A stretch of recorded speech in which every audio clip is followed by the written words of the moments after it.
Après 9 ans de carrière, l'Audi Q7 tire enfin sa révérence et la nouvelle mouture change beaucoup. Plus court et moins large, le Q7 de seconde génération donne l'impression d'être plus petit lorsqu'on l'observe depuis l'extérieur, même si la hauteur n'a pas bougé et que le gabarit est toujours au-dessus d'un Range Rover ou d'un X5. L'engin devient surtout beaucoup moins voyant, malgré l'imposante calandre métallique en 3 dimensions. Le design ne fera clairement pas l'unanimité, contrairement au style intérieur qui donne l'impression d'être en avance par rapport à tous ses concurrents. À bord, la finition est tout simplement parfaite et les matériaux peuvent aller très loin dans l'ultra luxe si vous optez pour les versions haut de gamme.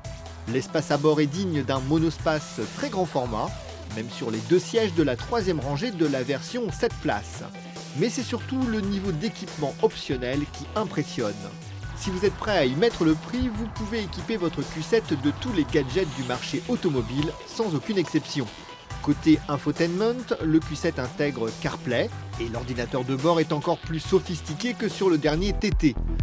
Sur nos modèles d'essai, tous équipés de la suspension pilotée et du double vitrage, le confort de roulage est au niveau d'une bonne limousine.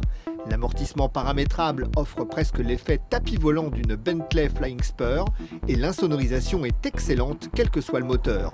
L'engin inaugure une toute nouvelle plateforme modulaire, utilisant beaucoup plus d'aluminium, permettant d'en faire le modèle le plus léger de son segment. Au volant, ça se ressent dès la première accélération, avec un niveau de performance intéressant quel que soit le bloc.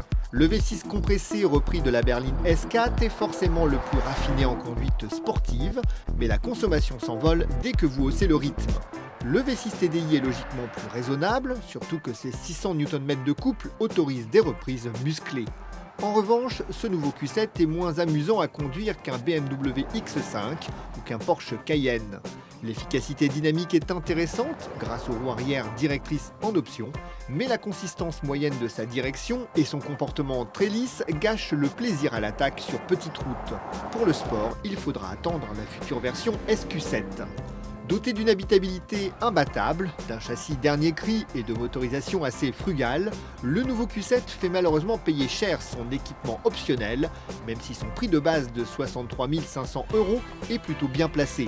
Mais si son style particulier vous convient, ce nouveau Q7 est clairement impossible à battre sur le plan de la polyvalence.